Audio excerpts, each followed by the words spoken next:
Magandang umaga po sa inyong lahat ng mga tao dito sa buong mundo. Ako po ito si Misyonaryong Diosdado Shiegado Hiling Jr., the Missioner of the Master of the Universe, God of all gods, King of all kings, Master of all masters, the Santissima Trinidad, Divine Master Ben Idera Ecloy Sr., King of all kings, Master Ben Bar Ecloy Jr., Divine Grand Master Ben Madron Ecloy the First. Pizza 17 po ngayon buwan ng Hulyo 2020. Naisalaysay ko muna po sa inyo mga kapatid kung paano po nagdami o dumami ang lingwahe o wika ng tao dito sa buong mundo. Ito po ay nagsisimula po talaga doon sa lupa na tinatawag na o tinatawag nilang Babylonia din na sa ngayon ay yung Iraq na bansa sa gitnang silangan po o Middle East. Doon po kasi nila itinatag ang isang bantayog na turi na gusto nilang abutin ang kaharian ng Diyos at umabot na nga ito sa alapaap. Ngunit ayaw ng Diyos na ito'y magpatuloy kaya't binago ng Diyos ang kanilang mga wika, lingwahe hanggang sa umabot nga ang lingwahe ng tao ng 6,910 ka mga klase ng lingwahe ng tao sa buong mundo. Kaya nung nagkawatak-watak na iyon at nabuo ang mga tribo-tribo o pangkat-pangkat kung saan yung mga pari-pariho ang lingwahe ay sila ang nagkakaisa, ang bawat isa. At sila ay nanuluyan o nanirahan doon sa isa ring lugar kung saan doon din dumami at doon din nagsimula ang mga bansa-bansa o mga tribo-tribo ng ating mundo o mga grupo-grupo na yun ang dahilan ng pagdami at paglaganap ng tao dito sa buong mundo. Kaya dumami ang mga tao nang dahil sa mga pangyayaring iyon dahil sila ay nagsipag-alisan at pumunta doon sa iba't ibang lugar kung saan doon din sila namumuhay. Kaya ang ating pagtuunan ng pansin ngayon ay kung saan nandoon nakapokus ang salita ng Diyos ay doon sa kanluran, doon sa bayan ng na tinatawag Babylonia na ngayon ay Iraq, kung saan doon nanirahan si Abraham. Si Abraham ay isang tao na may pananampalataya sa Diyos, kung kaya't ang Diyos ay natutuwa sa kanya. Si Abraham ay nirahan sa at pumunta din naman siya doon sa lungsod ng Kanaan at dumating pa nga siya doon sa lungsod ng Ehipto.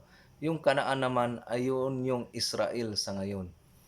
At nang naglalakbay na si Abraham doon at nagkakaroon na nga siya ng anak dahil sa edad na 83 ay wala ang anak si Abraham.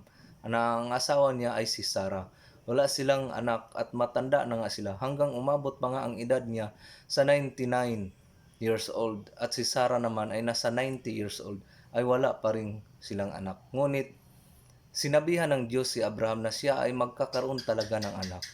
At kaya nga ang unang ginawa ni Sarah ay ipinagkalulan niya ang kanyang utusan, yung kanyang maid o yung kanyang katulong ay live-in niya doon kay Abraham para magkakaroon talaga ng anak si Abraham. At nagkakaroon nga ng anak si Abraham at yun ay si Ismael.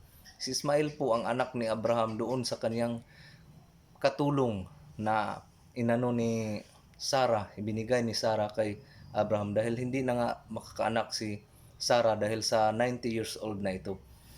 Ngunit sabi ng Diyos, si Abraham ay magkakaroon ng anak at ang kanyang anak pa nga ay dadami at magiging gaya kadami sa buhangin at magiging ang isang bansa ito. Tumawa nga si Abraham sa simula, ngunit nagkatotoo nga talaga ang sabi ng Diyos dahil si Sarah ay nagbuntis nga at yung pagbubuntis ni Sarah ay ang anak nila ay tinatawag na si Isaac. Yung si Isaac ay inano pa nga ni Abraham para ibigay sa Diyos yung yung sa Bisaya pa inihalad nga ang buhay ni Isaac doon sa Diyos dahil yun ang kasunduan nila nga kung magkakaanak si Isaac si Abraham at pag dating nga ng edad nito sa 8 years old ay kailangang kanya itong ialay doon sa Diyos. Kaya nung inialay na nga ni Abraham si Isaac sa Diyos, nung tangka na niyang patamaan yung dibdib ni Isaac doon sa isang punyal, ay hindi nga ito natuloy dahil pinigilan po ito ng Diyos upang si Isaac ay mabuhay. Kaya nung nabuhay na si Isaac, ay nagkaroon naman ng anak at yun ay si Jacob. Nung nagkaroon na ng anak si Isaac na si Jacob, doon na nagsimula ang pangako ng Diyos kay Abraham na magkakaroon nga siya ng maraming anak dahil si Jacob ay nagkakaroon ng 12 anak o 12 anak ni Jacob. At yun ay si Ruben, Huda, Gad, Aser, Levi, Naphtali, Manasseh, Simeon, Isakar, Jose, Benjamin at Zabulon. Ngunit mayroon din siyang 3 asawa. Yung isang asawa niya ay nagkaroon si Jacob ng 6 na anak. Yung pangalawang asawa ay karoon ng 4 na anak at yung panghuling asawa, pangatlong asawa ay nagkaroon siya ng 2 anak. Kaya 12 ang kanyang anak. Ngunit may 3 siyang asawa. 12 ang kanyang anak sa 3 niyang asawa. Kaya doon nagsimula ang tribo ng Israel, mga kapatid. Na kung saan doon natin makikita, doon natin malalaman kung ilan ba talaga katao ang maliligtas dito sa buong mundo. Dahil yun po ay nakasulat doon sa libro ni Apostol Juan na tinatawag niyang pahayag o revelation. Doon po mababasa kung ilan katao ang maliligtas dito sa buong mundo. Dahil sa tribo po na yun, na anak ni Jacob. Dahil sa tribo po na yun, nabuo ang pangako ng Diyos na ang pangalan ni Jacob ay dadami sa buong mundo. Dahil ang pangalang Jacob ay binago ng Diyos at ginawa itong Israel. Kaya yung pangalan ni Jacob ay yun po ang pangalan ng bansang Israel. Yun po ang pangalan ni Jacob, bansang Israel. Si Jacob ay nakatira doon sa Kanaan na ang tawag sa ngayon ay Israel. Doon po siya nanirahan sa Kanaan at doon po siya inilibing. Dahil namatay po si Jacob sa edad na 143 years old. Namatay po siya sa edad na yun na 143 years old. At doon na lumaganap ang kanyang mga kaanak-anakan dahil nga ang bansang Kanaan ay binago noong bago pa lang yun, mga kapatid, noong 1943 binago ang pangalang Kanaan at ginawang Israel. Ginawang Israel ang pangalan ng Kanaan.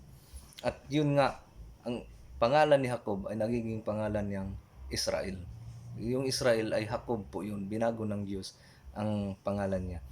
Kaya mga kapatid, doon sa 12 anak ni Jacob, doon po nagsimula ang tinatawag na tribo ng 12 tribo ng Israel, na kung saan siya ang magdadala ng mga tao o mamumuno ng mga tao na maliligtas. At yun po talaga ang pinaka-importante ninyong malalaman. Dahil yun po ay kailangan nyong malaman kung nasaan at sino-sino ang mga yun. Dahil yung mga taong yun ay manatili rin, ay babalik rin dito sa lupa upang magdala ng tig 12,000 katao na siyang maliligtas. At yun po ang pag-usapan natin sa sunod na araw, mga kapatid. Kaya nagpasalamat po ako sa inyong pag-subscribe sa YouTube channel kong ito. Maraming salamat po sa inyong lahat sa aking Diyos, Divine Master Ruben Barra Ecclesior, King of the Kings Master Ruben Barra Ecclesior, Divine Grand Master Ruben Madron Ecclesior, sa lahat ng mga makita at hindi makita. Sa inyong lahat, mga kapatid, maraming salamat po sa inyong lahat.